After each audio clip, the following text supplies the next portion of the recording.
Doesn't it feel like if you want to build the right roster around Luka Doncic, probably the only way of doing this is you're going to have to eventually trade Austin Reaves?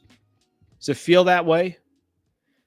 I was listening, when I say I was listening to the NBA channel on Sirius XM, the conversation they were having is, how can you properly build around Luka without using Austin Reaves as a trade piece?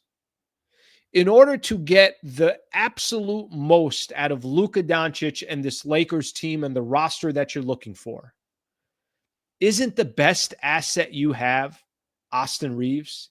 Isn't that your asset? Again, I'm not telling you go trade him for pennies on the dollar.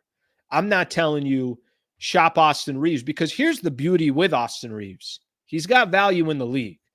And the only problem with Austin Reaves is he's on a team with Luka Doncic. The only problem with Austin Reaves is the Lakers have these holes. And in order for them to build the right team around Luka, aren't you just eventually going to have to shop Austin Reaves and get the type of player that needs to stand next to Luka Doncic, and then eventually, depending on what LeBron does, go get another big-time player that can come to the Lakers and you continue to build from there?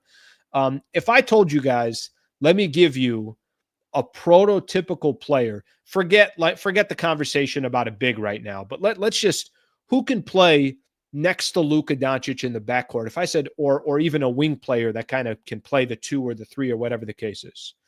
In an ideal situation, you got a 6'8", 6'9" dude that plays both sides of the ball, can guard multiple positions, can hit three-pointers. Wouldn't you say that's probably the perfect complement next to Luka?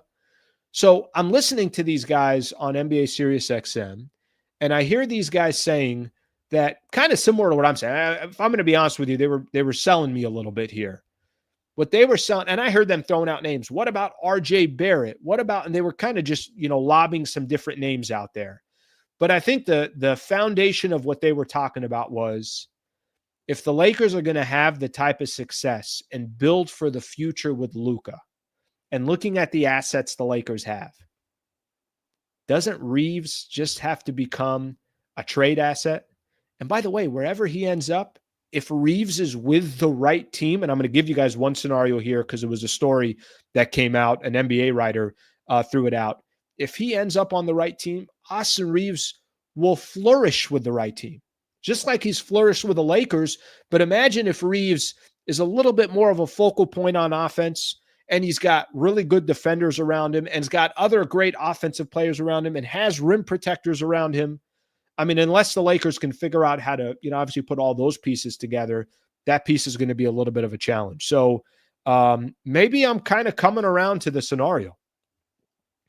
Maybe I'm looking at the Reeves situation because he's on a contract year, because he's probably going to make north of 30, seems like that's no question about it, but even potentially north of $35 million a year. How do you not look at Austin Reaves? Now, when Reaves was here with Anthony Davis and he's here with Max Christie and things along those lines, I think it's a different topic. But once they obviously traded for Luka, if all your attention is on Luka, if everything you do moving forward is about building around Luka, don't you feel like you got to use Reaves to accomplish that goal of getting what you need around Luka? Let's take a look at some of the comments here. Let's take a look at what people are saying here. All right, let's read this one here. Slee, my opinion, the ceiling of AR is Ginobili type player, and he comes off the bench. Manu became a Hall of Famer doing that. All right, let me use this here for a quick second. Okay. Manu Ginobili, as much of a thorn that he was to the Lakers for years with the San Antonio Spurs, was one of my favorite players to watch. So, personally, for me, I don't need an education on Manu Ginobili. I know what a great player he was. The problem is, let me kind of give you guys, and I don't know off the top of my head what Manu Ginobili was making back in the day, what percentage Manu Ginobili was making of their salary cap. I don't know what that is, so I'm not going to pretend like I do. But here's what I will tell you. Are you bringing a player off the bench that's making $35 million a year? Are you? $35 million a year, are you bringing him off the bench? I don't know if the Lakers are doing that. And I'm not, listen, I've said this before. The only way I think you could have AR and Luka together, the rest of your lineup must be perfect. And let's not forget, Manu Ginobili was an absolute Hall of Famer. Austin Reaves hasn't even made an All-Star game yet. So I get what people are saying is, hey, that player came off the bench, so can this player. I don't think we're comparing apples to apples here. Let me get a couple more comments in here. Let's see what we got here. Yeah, that's not happening. Jalen Williams is that dude's got a chance to be a bona fide star. So let's see what we got here. My argument would be, is AR's representation not going to sense blood in the air and just not re-sign?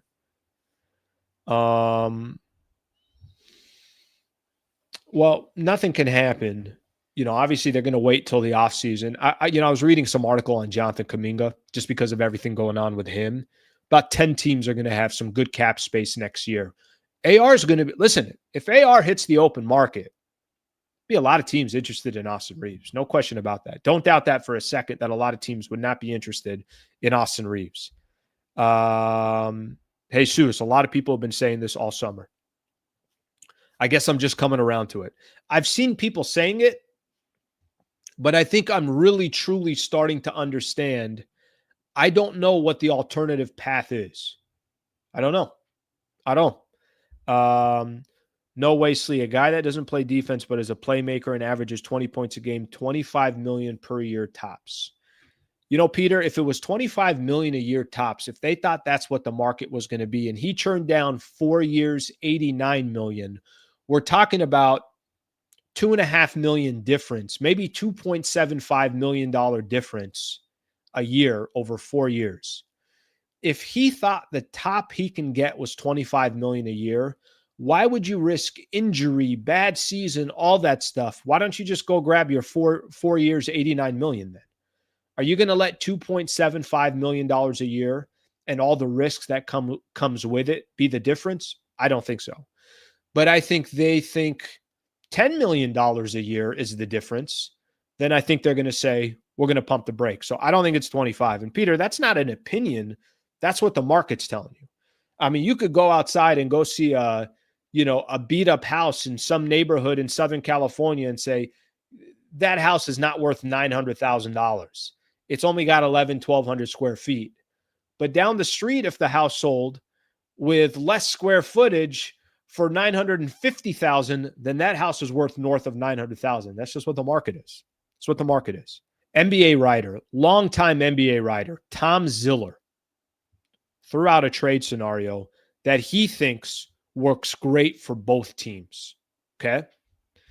The Lakers making a trade with the Minnesota Timberwolves.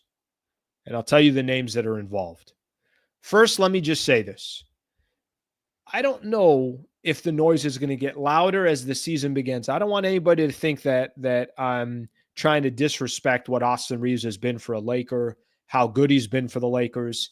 I think really the conversation has more to do with, can you win long-term with Luka and AR? Or are you better off trying to find the perfect prototypical type of player that can be with Luka Doncic? And then, you still got to go out and get another star. We'll keep that in the back end there because nothing's going to happen today or tomorrow. Here's what, here's the trade that Tom Ziller put out there. Should I share this with everybody? Let's share it with everybody. I think sometimes when we share this, these are funner to do it this way. Okay, let me share this with everybody, and then you guys can see it as we go. Share screen. Here is what we got. Okay, here's what we got here. Okay, take a look here. Tell me if you guys see this. The trade Tom Ziller is putting out there from NBA.com. The Minnesota Timberwolves get Austin Reaves and Jared Vanderbilt. The Lakers get Jaden McDaniels. Don't pay attention to Joe Ingles, probably just to make contracts work. But they get Jaden McDaniels. Kind of interesting. I'm not gonna lie to anyone. I think it's interesting. The case he's making in his article is the Lakers get that 6'9", that player that can play both sides of the ball. Jaden McDaniels can hit threes, can guard the best player on opposing team. And the Lakers got to give up some great value for it, obviously in Austin Reaves. What do the Minnesota Timberwolves get in return? They get a second scorer that they need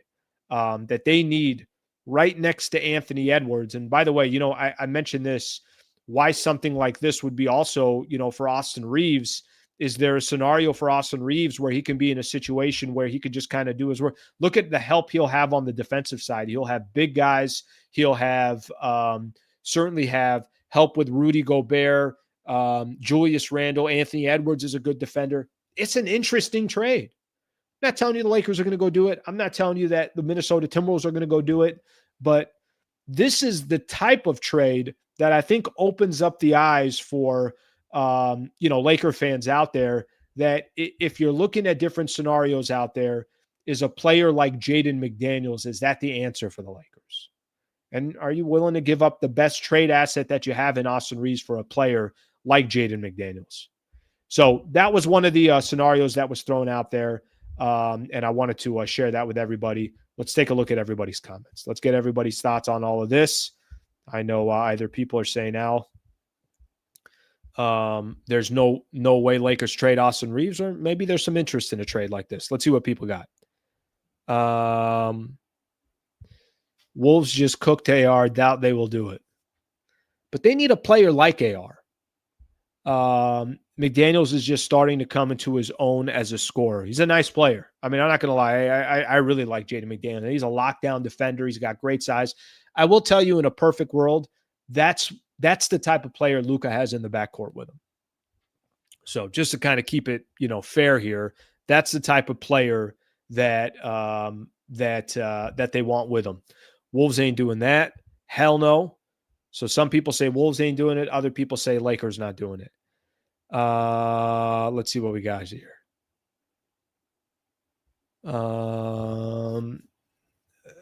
Some constellation hates Luka and thus his desire for Braun to leave the Lakers. I don't know that. Reaves signs. Okay.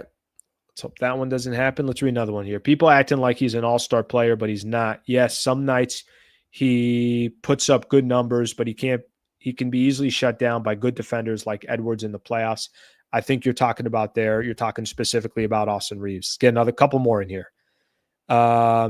It has to be a sign and trade. No way a team takes the expiring contract risk. You're not wrong. It would be some type of scenario built for that, or it would be the understanding that, hey, if we make this trade, let's make sure that Austin Reaves and his agent are cool to play in Minnesota for the next 4 years, because if we trade Jaden McDaniels, we know he's going to be around for years to come. Get him off the roster before you have to pay him.